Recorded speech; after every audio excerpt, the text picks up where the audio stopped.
واكتب لنا في هذه الدنيا حسنة وفي الآخرة إنا هدنا إليك. قال عذابي أصيب به من أشاء ورحمتي وسعت كل شيء فسأكتبها للذين يتقون ويؤتون الزكاة والذين هم بآياتنا يؤمنون. الذين يتبعون الرسول النبي الأمي الذي يجدونه مكتوبا عندهم في التوراة والإنجيل يأمرهم بالمعروف وينهاهم عن المنكر ويحل لهم الطيبات ويحرم عليهم الخبائث ويضع عنهم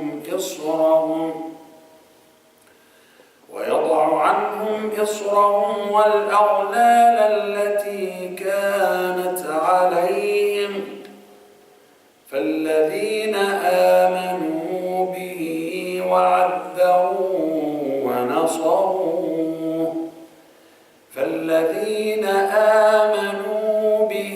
وعذروه ونصروه واتبعوا النور الذي أنزل معه أولئك هم المفلحون. قل يا أيها الناس إني رسول الله إليكم جميعا الذي له ملك السماوات والأرض لا إله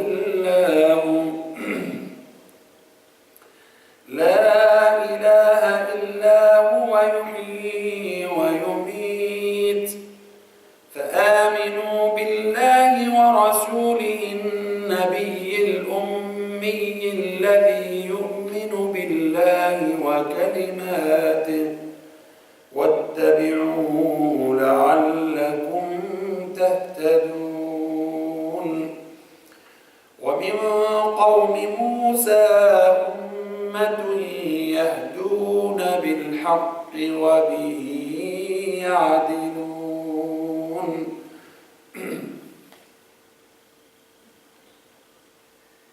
بسم الله الرحمن الرحيم. Last week we talked about Mosa had an appointed time to meet with Allah and to receive the revelation from his Lord. And he asked his brother Harun, Prophet Harun, to take responsibility of the nation until he comes back. And he said, you are my successor to take care of people, help them to remember God. And follow not the path of the mischief. Because, anybody in authority, some of the corrupt people like to be close to that person to do mischief in the earth. He warned him before he leave, be aware of those who seek corruption in the earth. Mosa was absent for 40 days. When he came back, he noticed that some people worship the calf. You remember last time? So he blamed, the first person to blame was whom? His brother.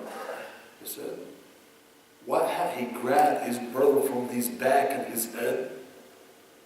How did you leave the people doing that?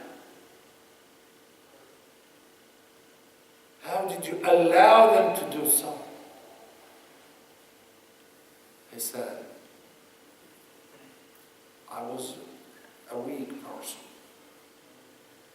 and they almost to kill me. So let not our enemy get rejoiced for having some conflict. And don't consider me as one of the wrongdoer. I did my best to stop them doing so, but they didn't listen to me.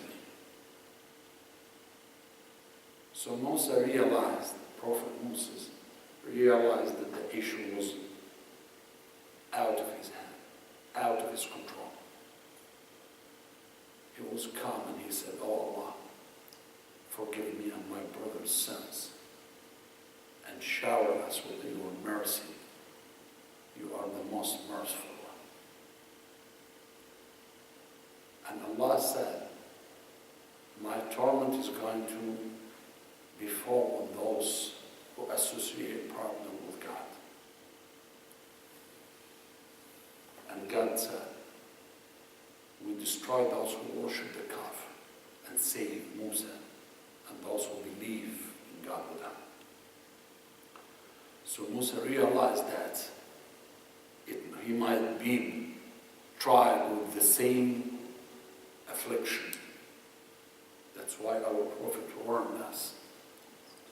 If you live in a place, try your best to reconcile and to create peace and give guidance and advices and knowledge to others if you see them disobeying Lord. This is exactly what the Prophet said. If the righteous people live in a society and notice that some of the community members commit sins and major sins, especially polytheism, they have to stop them. Not physically, but sharing with them some knowledge, some advices. If they don't listen, leave them alone. Some people will think when I say you have to stop, I'm going to take my weapon and however disobey God. Now, the Prophet stayed in Mecca for 13 years watching people worship idols, statues, instead of worshiping God. And he admonished them a million times. Not with power, not with violence, no. With, as he says in the Quran, ادع إلى سبيل ربك بالحكمة والموعظة الحسنة وجادلهم بالتي هي أحسن. Convey the message of your Lord with wisdom and a good way and perfect way and peaceful way. Argue with them in a nice way. Deliver the message in a nice way. And then Allah and God knows who's guided, who's not. It's not your business. Your business is to convey the message. That's it. This is exactly what Allah said. Whoever wants to be a Muslim, to enter. Whoever not, it's not your business.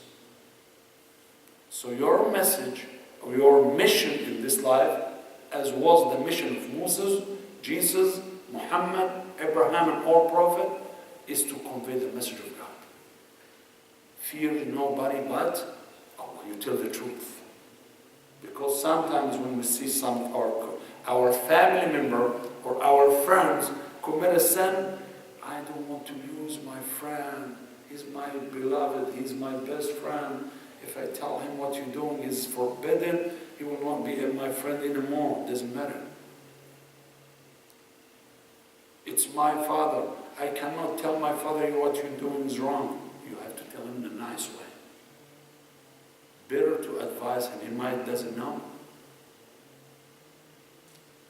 At least before God on the Day of Judgment, you will tell Allah, yes, I forbid him from that several times, but he didn't listen. But ignoring him by not admonishing him, by not advising him, you will share him the sin because you didn't try to change that sense into something good.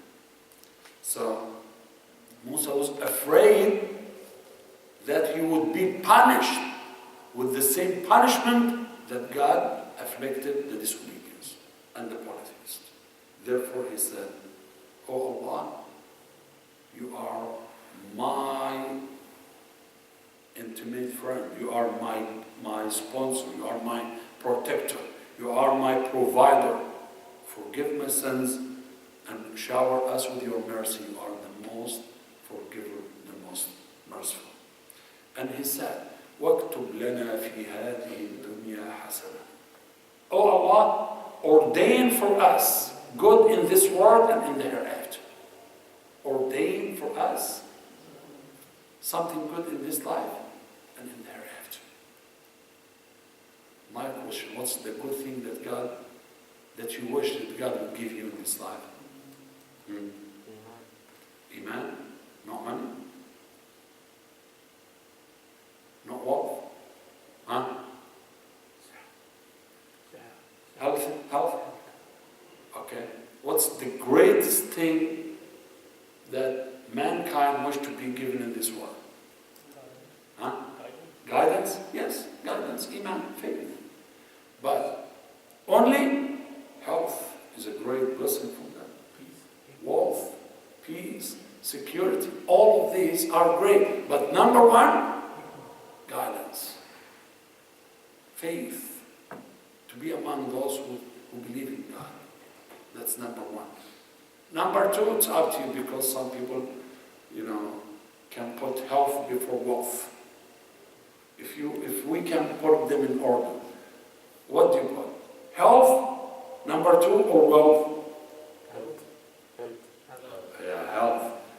Without health, you cannot enjoy any wealth, right? But with health, even if you have no money, you can make money. But if you have wealth and you have no health, nothing. It doesn't mean anything. You cannot enjoy it. And you might lose it. You might lose it any time, because you spend every day from it, and a day can come without nothing. Right? Yes. Also, so number one, faith or guidance. Number two, health. Number three, wealth. Number four, security and peace. Yes. Okay. What else? What else? Wisdom. Freedom. Yeah. Wisdom, hikmah. Wisdom. Yeah. Wisdom can come second. Yeah. After guidance. That's good. What else? Anything you can put. That's why some of the righteous servants explain the meaning in different chapter when Allah said, وَمِنْهُمْ مَنْ يَقُولُ رَبَّنَا آتِنَا فِي الدُّنْيا حَسَنَةً وَفِي الْآخِرَةِ حَسَنَةً وَقِنَا عَذَابَ النَّارِ. Some people targeting the life of this world, and they have no attention to the hereafter. They have no attention to the paradise. But some of the wise people say, "Oh Allah, give us something good in this life and something great in the hereafter." So one of the scholars said, what's the great thing that you were given in this life? He said, one of them, a righteous wife, a righteous offspring. If you are a faithful man, healthy, wealthy, wise, okay, and you have an evil wife, what's going to happen to your life? Oh my God. Miserable life. Problems. But if you have a righteous wife that helps you to be a good Muslim, pray with you, supporting you, whenever you go home, recite the Quran, teaching your children something about religion. How great blessing is that? This is exactly what the Prophet ﷺ said. خَيْرُ مَتَاعِ الدُّنْيَا. One of the wonderful things in this life ever is to be granted a righteous wife. Even if you became out of temper, angry, what you will say? Astaghfirullah, ask for Allah's forgiveness. Right? Just come to pray to rak'ah. Huh? Let's go to masjid. Right? She will remind you about Allah. أستعذ بالله من الشيطان الرجيم. seek refuge with Allah from shaitan, right? She can remind you about that. This is one of the great things. So Musa alayhi salam, he said, oh Allah, ordain for me something good in this life and in the hereafter. So the great thing, faith, guidance, wisdom, health, wealth, righteous wife, righteous friend. Do you know that some of the righteous friends will intercede for their friends on the Day of Judgment? Yes. Do you have proof? Yes. Allah says in the Quran regarding the polytheist, they will cry, they will weep a lot, saying, is there any righteous friend can intercede for us? And no one answered because they had no righteous friend. That's why the Prophet ﷺ said, المرء على دين خليله فلينظر أحدكم من يخالل. Everyone is in the religion of his friend. If your friend is not good, reflect on him. His evil deeds, reflects on you, affects you. So the Prophet ﷺ said, before you hire a friend, know who's he. If he's good, you'll be good. If he has knowledge, will help you to have some knowledge. If he doesn't have any knowledge, you might lose your knowledge. If he's a generous man, you will learn generosity. A wise man, you will learn from his wisdom. Having a life experience, you will learn from his experience. So he said, you should be concerned a lot about your friend. Hire a good friend. Okay? So, Inna hudina ilayk. We are, oh Allah, Alhamdulillah, we have been guided to you. So Allah said, after Musa supplicating Allah, asking Allah, I'm afraid to be afflicted with the same punishment of others. Allah said, my punishment will go to those whom I will, and my mercy will be given to whomever I wish. We ask Allah to be among them. Wallahi, brother, it was my last khutbah, Muslim, not this Friday, the one before. Rahmah, how to win God's mercy. Without God's mercy, we cannot even be in this life. We cannot even be, we cannot even breathe. We cannot even sleep. We cannot even drink. What about if you drink the water and you cannot urinate it? What are you going to do? A lot of medical problems, pain. Sometimes if you delay going to the bathroom, struggle, struggle, right? But when you go to the bathroom, relax, right? It's a rahmah, it's a mercy from Allah. Wallahi, that's why you know what the Prophet ﷺ said? After using the bathroom, Ghufrana, what that means? God forgive me. For what? For what sins you committed? You know why? Because you have showered me with the mercy. I cannot worship you equal to the mercy that you give me. So please forgive my shortcomings. Using the bathroom itself is a great blessing. When you go easily to urinate, you are relief. How great blessing is that? I'm trying to put myself in a diet program, so I drink a lot of water. So every 2 hours, even at night. So it wakes me up at night about 2 times, 3 times. Each time I'm struggling with it. I want to delay it just for 1 hour, but you cannot. But once you come back, you sleep deeply, peacefully. How great blessing is it? How great blessing is it? to be able to walk on your feet, drive your car, eating easily, working easily, sleeping easily without any interruption, without pain. It's a rahmah, it's a mercy from Allah subhanahu wa ta'ala. Many people concerned a lot about how much money do I have. Money is nothing compared to sleep without being disturbed. Drinking, using the bathroom, moving, driving, thinking, all of that are great favor from Allah subhanahu wa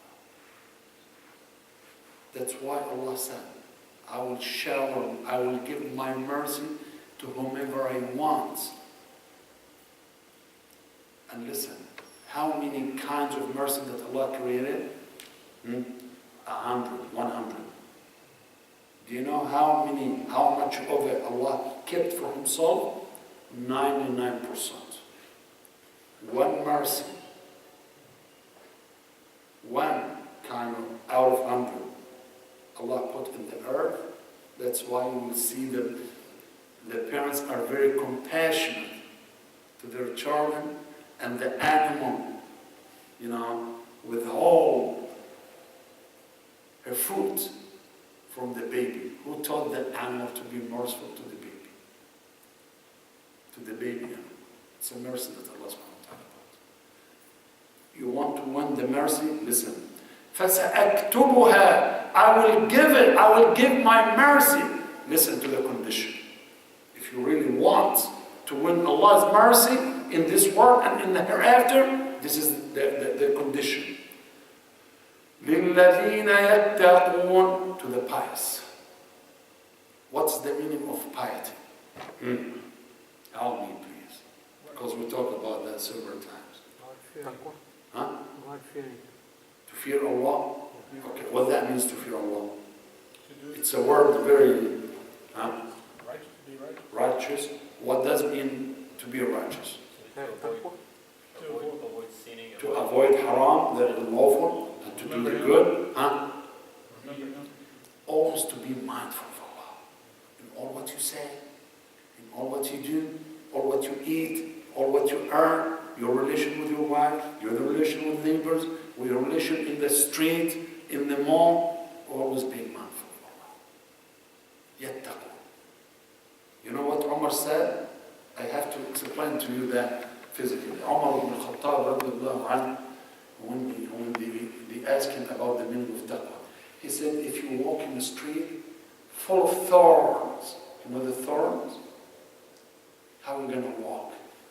He said, he asked the people, and they said, we're going to gather our clothes, and before I step forward, I have to make sure there is nothing in my footstep. He said, this is exactly the meaning of taqwa. Before you act, watch out what you are going to do. Before you talk, watch out your tongue. Is your word will be a peaceful word or an evil word? Your action, will your action be an evil action or action that be a source of happiness to others? Watch out. This is the meaning. And also they said another meaning, to make a barrier between you and the hellfire. Because the word of taqwa came from a word of protection. So you protect others from your evil, number one. Number two, you protect yourself from the punishment of Allah as a result of being a righteous person. So number one, if you want to wish Allah's mercy, be among the pious. Number two, give zakah. What is salah? Of course, salah. Salah is easy because many people pray. But how many of those who pray are good? Wallahi, very technical question. How many of those who pray Jum'ah? Jum'ah is the day after tomorrow. In our masjid, for example, 2,000 people, 1,500, doesn't matter. How much of them are great? How much of them fear Allah? How much of them you can say they are very strong in faith in manners, in action. Very, very important question. Also, salah is easy because it's a physical action, but when it comes to money, it's not easy. So give zakat, and by the way, zakat, it's not only money to give. Yes, of course, it's zakat, it's money. But there are many different kinds of zakat. Sometimes you need, zakat is to purify your money, right? To make your money, your income lawful. You give, you purify your money from any, from haram, because if you keep the zakat, doesn't give it, if you don't give it, all of your money will be illegal. Once you give the zakat, your income becomes legal, right? So what about your time? It needs to be purified. Your vision needs to be purified. That's why the Prophet ﷺ said, الصيام زكاة الجسد. Money, charity you give, is the generosity of your money. What about the charity of your body? Helping others physically, the zakat. Lowering your gaze from evil, the zakat. Filtering your words from evil, zakat. Filtering your intentions from envy, hatred, and enmity is the zakat. You understand? Filtering your knowledge, because we have a lot of knowledge, right? Have you shared it with others? This is the zakat. All what you learn, you should pay its zakat. Did you? Have you shared with others all what you learned? I'm asking you this question. Last Friday you learned something. How many people you shared with? How much people you shared the information that you get from the masjid after that, since that time? Have you ever talked about the topic of khutbah with somebody who wasn't there? Why? This is zakat.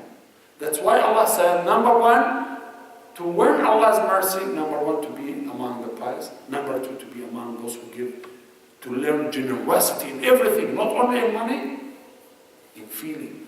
Wallahi, we have very stingy in feeling. Sometimes when we meet one another, we feel stingy. Now, why should I smile when I see him every day? No, there is no need to smile in his face. For what reason? I don't see any reason to smile when I see Brother Ali every day. I'll come up and say, Assalamu alaikum Ali. What's the reason? I see him 5 times a day. So do you want me every time I see him smiling in his face? What's he going to say about me? What's he going to say? He'll say he's a good man. So some people even stingy to say, do you know someone was with the Prophet ﷺ in the gathering? So somebody passed by. Assalamu alaikum. So everybody, wa alaikum assalam. So someone of those who were with the Prophet said, oh Prophet, by Allah, I love that man. I said, have you ever tell him that you love him? He said, follow him, go behind him and tell him, I love you for the sake of Allah. If you did, Allah will love you. Good words, good actions, positivity. Positivity is very important. So the man followed him and said, brother, I love you for the sake of Allah. You know what the man said? May Allah love you as you love me for his sake. See how great words united the hearts between the Muslim society. Sometimes, I love him, but do you want me every time you smile and say, I love you this? Oh, no. Yes, we need it, Allah. We need it because we live the era of stinginess of everything. Money, even expressing our good words, we have stinginess. We need it. So, وَالَّذِينَ هُمْ بِآيَاتِنَا يُؤْمِنُونَ. But you don't tell me about the generosity of harshness. Some people are generous in harshness, in hatred. Yeah. I heard somebody say, I hate that man for no reason, because for the sake of Allah, you hate him. Yes, He's very generous in hatred, in enmity. Once he expressed something bad, did he do anything? Did he bother you? Did he insult you? No, he did nothing. Allah is my witness, he did nothing. But I don't know why I hate him. See how the shaitan overcame such people. That's when we talk about zakah, means purification, cleanliness, heart, the purity of heart, the purity of a tongue, the purity of mind. Some people's minds are dirty, I'm sorry to say that. Some people's heart are dirty.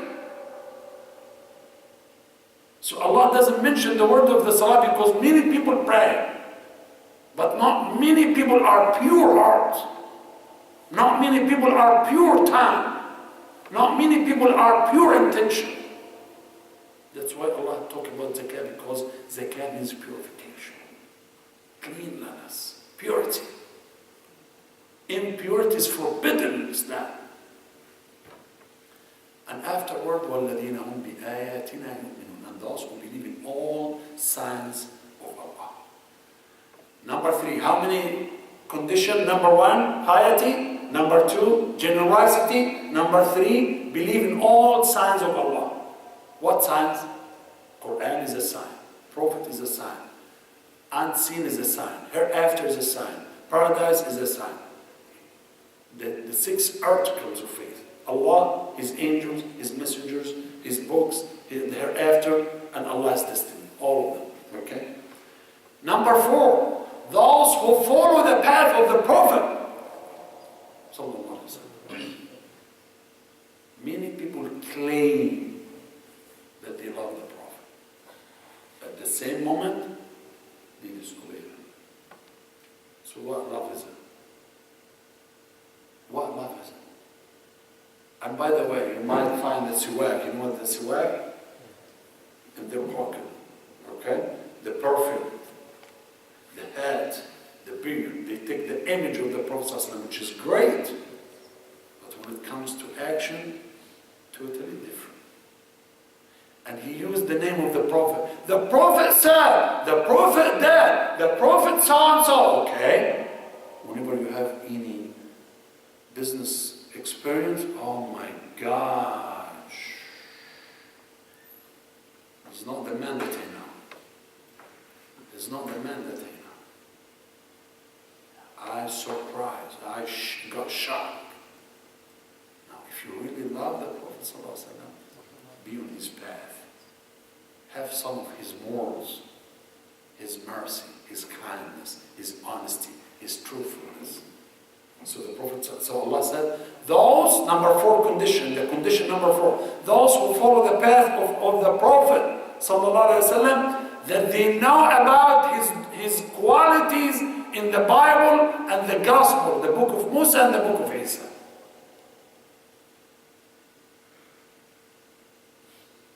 يَأْمُرُهُمْ بِالْمَعْرُوفِ. The quality of the Prophet that was found in the Bible and in the Gospel was he enjoined for good. Either to do good or enjoin others to do good. That's why, if you may notice that in the Quran. In Surah Fajr, Surah Al-Ma'un, in Surah Al-Muddathir, 3 times, Allah used the form of the hypocrites. They don't urge others to help the poor. They don't urge. They don't encourage one another to help the poor. What that means? Not enough to help by yourself. Not enough to help the poor. You have to encourage others to help the poor. So the first one, وَلَا تَحَاضُّونَ عَلَى طَعَامِ. What does it mean, تَحَاضُّونَ? You don't remind one another how to help the poor, orphan and widows. Surah Al-Ma'un. وَلَا أَرَأَيْتَ الَّذِي يُكَذِّبُ بِالدِّينِ فَذَلِكَ الَّذِي يَدُعُّ الْيَتِيمَ وَلَا يَحُضُّ عَلَى طَعَامِ الْمِسْكِينِ. Those who lie in religion, they never help the orphan nicely, nor encourage one another to sponsor the poor and needy. Number 3, Surah Al-Muddathir. قالوا لم نكن من المصلين ولم نكن نطعم المسكين. We were punished by the hellfire because we didn't pray, number 1. Number 2, we didn't sponsor the poor people. So Allah subhanahu wa ta'ala said, يَأْمُرُهُمْ بِالْمَعْرُوفِ. Not only, some people like to collect knowledge. I like knowledge, good. I am a knowledge collector, is good. But what are you going to do with it? To act upon that, great, but also to share with others. Money can be decreased by what? Can be diminished by what? Spending. But knowledge, grow up when you give out your knowledge, when you share with others. SubhanAllah. Can be, because if you don't use it, you're going to lose it. If you don't use it, you will lose it.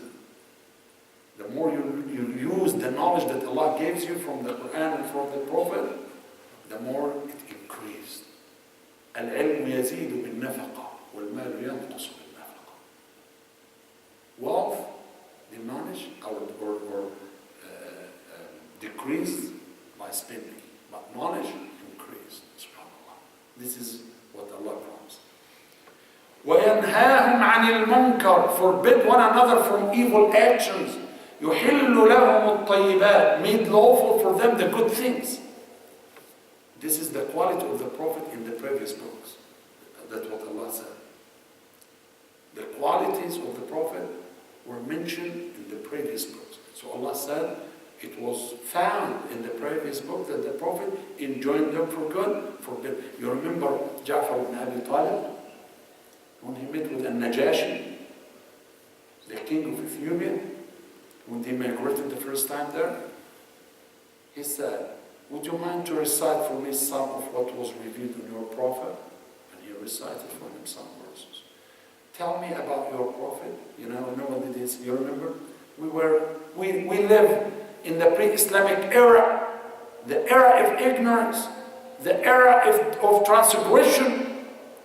We used to eat the dead animal meat, the meat of the dead animal.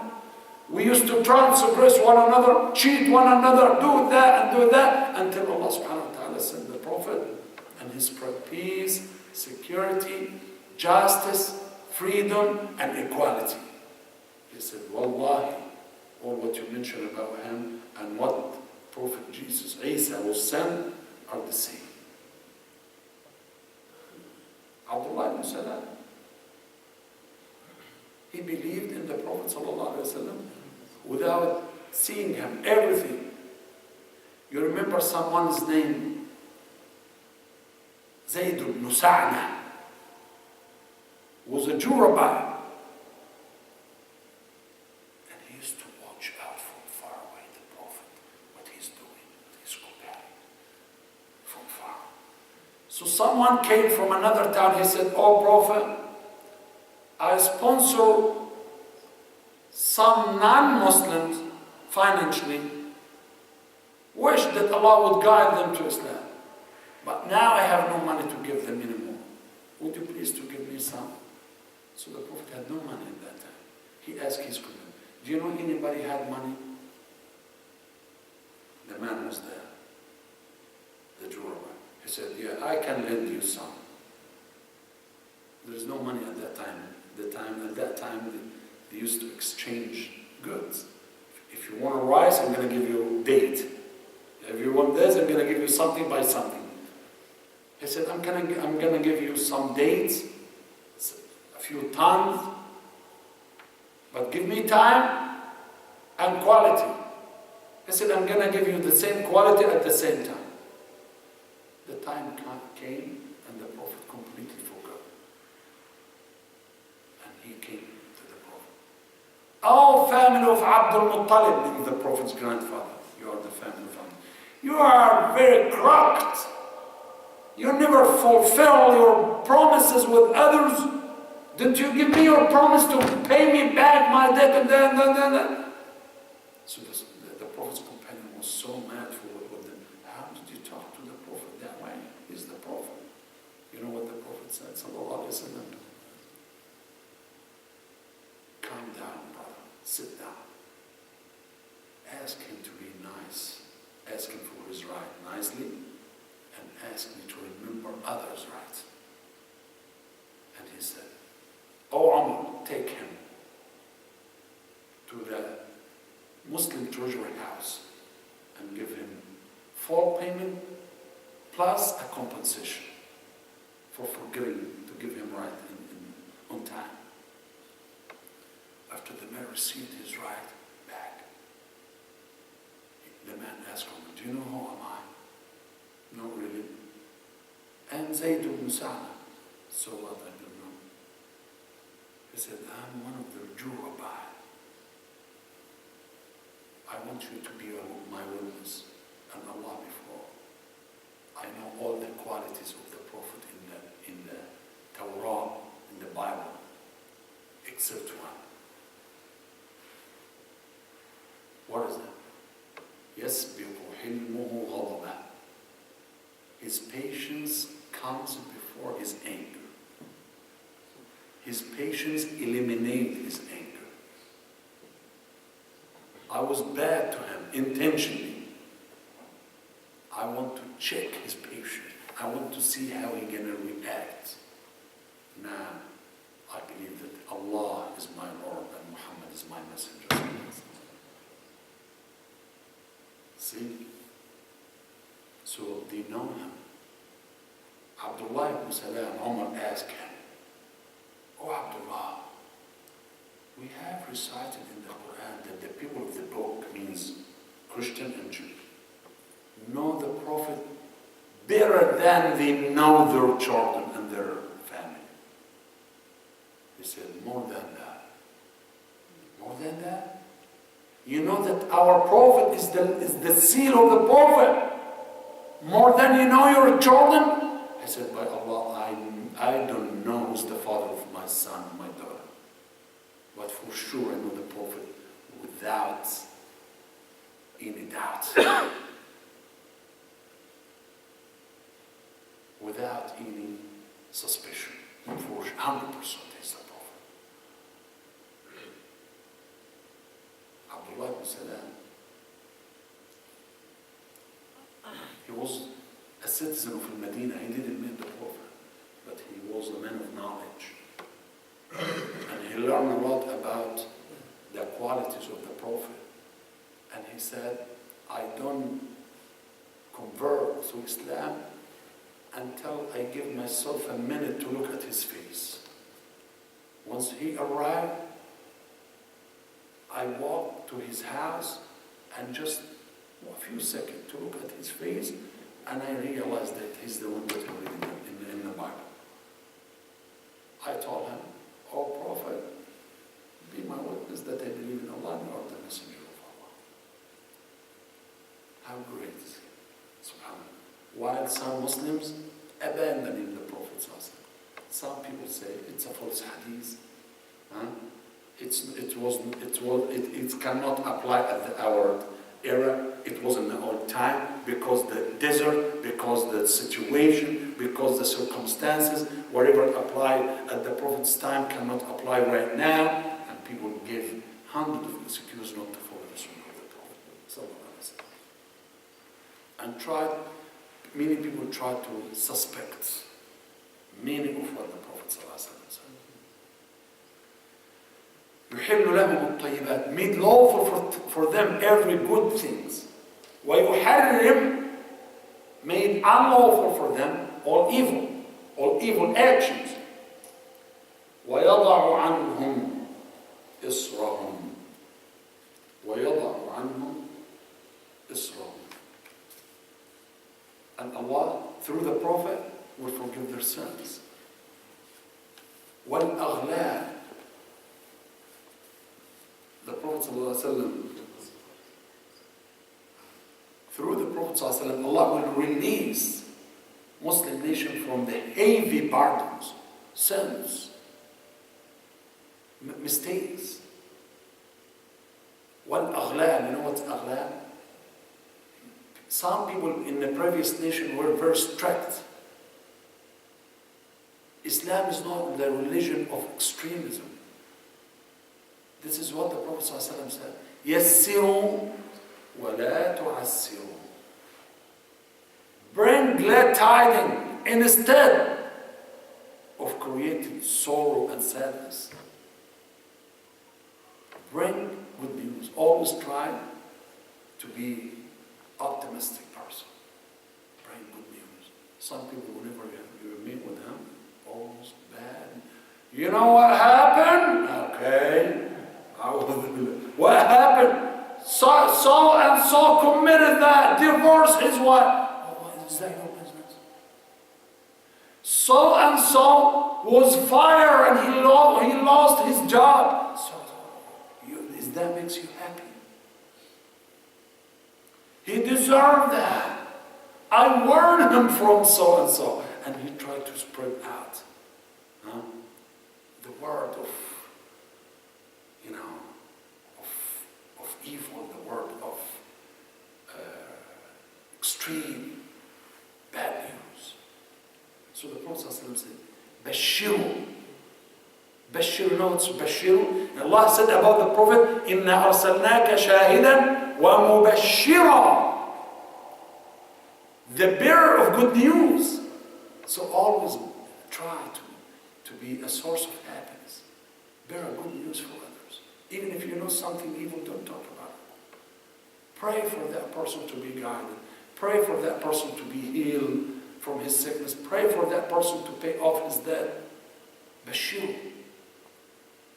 If you really love the Prophet, be on his path. Inna arsalnaka shahidan wa mubashiran. Bringing good news with the believer, to the believer with Jannah, a warner to the non-Muslims and Muslims from the hellfire. Yassiru, make things easy, don't make it hard. Some people, whenever you have some misunderstanding, whenever you have an argument about any matter, he takes personal and he stopped talking to you for many years. Difference in opinion is normal. It's normal. Normal. In the battle of Badr, the Prophet chose a place to set up his tent to lead the war. One of the Muslim community member was a very simple person. He said, "Oh Prophet, is that place what Allah told you to be?" He said, "No." He said, "It's not a good place." Did the Prophet take an action against him? Who are you? Don't you know who am I? No, he didn't say. Really?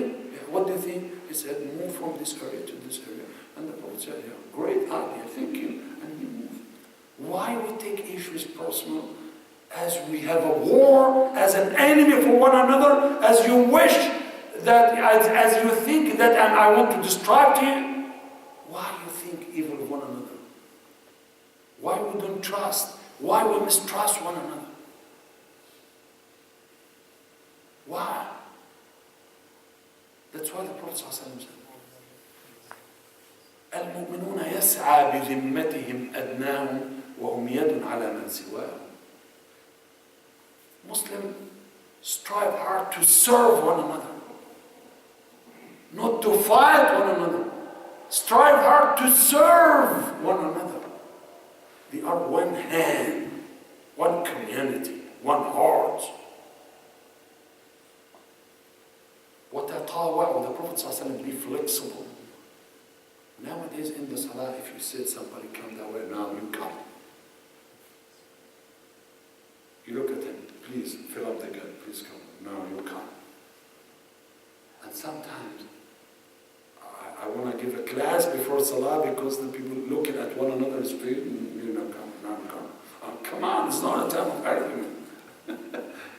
It's not a time. It's not a time. The purpose of coming to the masjid, brother, is to be one block, one heart, one body. Don't you know that the Prophet ﷺ said, "Al-mu'minu lil-mu'mini kal-bunyan." A believer to a believer like one wall, one body, one heart. You should strengthen one another. We should strengthen one another, not to break one another. If he he asks you, no, with pleasure, brother. With pleasure. Because your relation with your brother is more important than anything else. We are not coming to differentiate and to argue. No, it's not the time. Salah, we are coming for Salah. We are coming to seek God's forgiveness and mercy. How come if we start our prayer and sometimes they leave the line, I'm not gonna pray next to you, I'm gonna go to the other line. For what? What happened? There is no reason for that. Wallah, it happened several times. Several times. Just because, brother, come that way. No, you'll come. I'm not coming. There you go. I'm going to another one. Doesn't deserve that much. Doesn't deserve that much. The Prophet ﷺ said this. And then before I mentioned the hadith, he said, "Leenu fi aydi ikhwanikum." Be lenient in your brother's hand. If your brother take your hand, come next to me, be soft and be nice with him and go next to him. So what? Not because he commanded you. He's not your commander. No, because we are coming, wish that Allah will shower all of us.